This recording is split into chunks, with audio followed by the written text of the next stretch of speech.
ನಮ್ಮ ಸ್ವಾತಂತ್ರ್ಯ ಬಂದು 1950ನೇ ಇಸ್ವಿಯಿಂದ ಇಸ್ವಿಯ ಮೇಲೆ 7 ಶಾಸ್ತ್ರೀಯ ನೃತ್ಯದ ಘೋಷಣೆ ಆಯಿತು.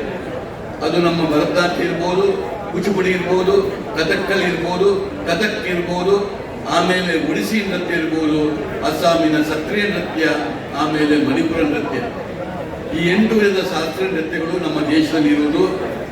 ಇದು ಆದ ಮೇಲೆ ಇದಕ್ಕೆ ಈಗ ವೆಸ್ಟ್ ಬಂಗಾಲ್ನ ಚಾವೋ ನೃತ್ಯವು ಕೂಡ ಇದಕ್ಕೆ ಸೇರಿಕೊಂಡು ಮುಖ್ಯ ಉದ್ದೇಶವೇ ಪಟ್ಲರವರ ಏನು ಅಂತ ಕೇಳಿದರೆ, ಬಹಳ ಮುಖ್ಯವಾದಂಥ ಉದ್ದೇಶ ನಮ್ಮ ಯಕ್ಷಗಾನವನ್ನು ಕೂಡ ನಮ್ಮ ದೇಶದ ಒಂದು ಶಾಸ್ತ್ರೀಯ ನೃತ್ಯವಾಗಿ ಮುಂದೆ ಘೋಷಣೆ ಆಗಬೇಕು ಎಂಬುದೇ ಅವರ ಮುಖ್ಯ ಉದ್ದೇಶ.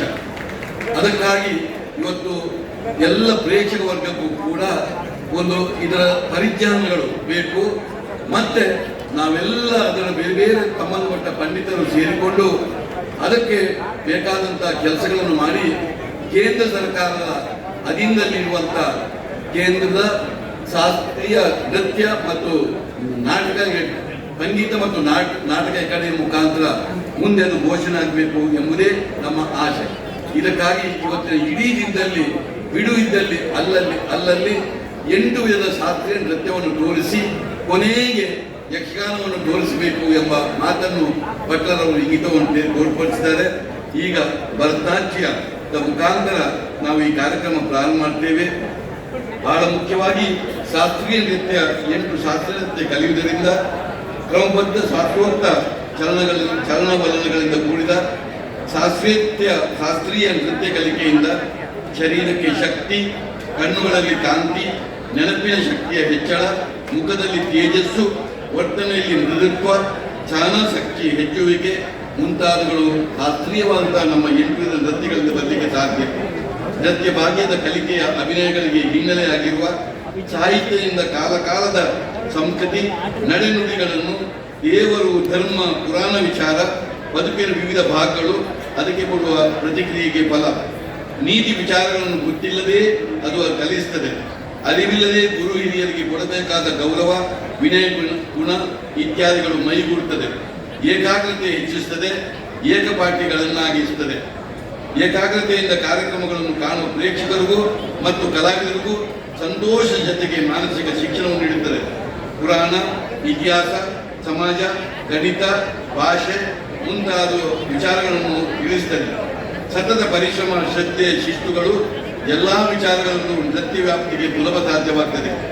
ಸಮಾಜದಲ್ಲಿ ಹೋಗುವ ನೃತ್ಯ ಕಲಾವಿದನಿಗೆ ಗಣ್ಯ ಸ್ಥಾನಮಾನ ದೊರೆಯುತ್ತದೆ.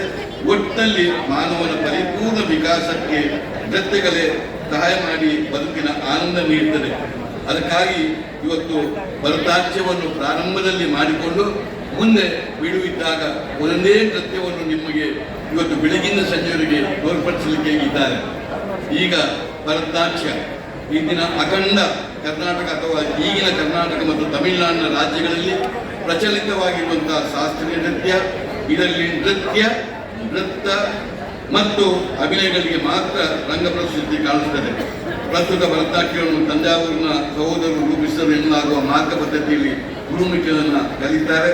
ಇದರಲ್ಲಿ ವ್ಯಾಯಾಮ, ಕ್ರಿಯೆ, ಅಡವುಗಳು, ಪಾಠದ ಬಳಿಕ ಕ್ರಮದಲ್ಲಿ ಅಲರಿಪು, ಜತಿಸ್ವರ, ಶಬ್ದ, ವರ್ಣ, ಪದ, ಜಾವಳಿ, ಅಷ್ಟಪದಿ, ಲೋಕ, ತಿಲ್ಲಾನ ಎಂಬ ನೃತ್ಯಗಳನ್ನು ಕಲಿಸಲಾಗುತ್ತದೆ.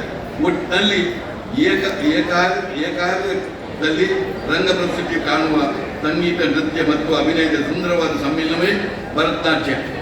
ಈಗ ನಮ್ಮ ವಿದ್ಯಾಸಂಸ್ಥೆಯ ವಿದ್ಯಾರ್ಥಿಗಳು ಈ 8 ವಿಧದ ಶಾಸ್ತ್ರೀಯ ನೃತ್ಯವನ್ನು ಈ ದಿನ ಅಲ್ಲಲ್ಲಿ ನಮಗೆ ತೋರ್ಪಡಿಸ್ತಾರೆ. ಪ್ರಥಮವಾಗಿ ಭರತನಾಟ್ಯ. ನವರಾತ್ರಿ ಹಬ್ಬ ಬಂತು ಎಂದರೆ ಸಾಕು, ನವದುರ್ಗಿಯರನ್ನು 9 ರಾತ್ರಿ ಆರಾಧನೆ ಮಾಡಿಕೊಳ್ತೇವೆ. ಇಂಥ ನವದುರ್ಗಿಯರನ್ನು ನಮ್ಮ ಕಾಲದ 8 ಶಾಸ್ತ್ರೀಯ ನೃತ್ಯದಲ್ಲಿ ಒಂದಾದ ಭರತನಾಟ್ಯದ ಮೂಲಕ ಕಣ್ತುಂಬಿಕೊಳ್ಳುವ ಹೊತ್ತು ದೀಪಕ್ ಕುಮಾರ್ ಪುತ್ತೂರ್ ಅವರ ನಿರ್ದೇಶನದ ಈಗ ನವದುರ್ಗೆ ನಮ್ಮ ವಿದ್ಯಾಸಂಸ್ಥೆಯ ವಿದ್ಯಾರ್ಥಿಗಳಿಂದ.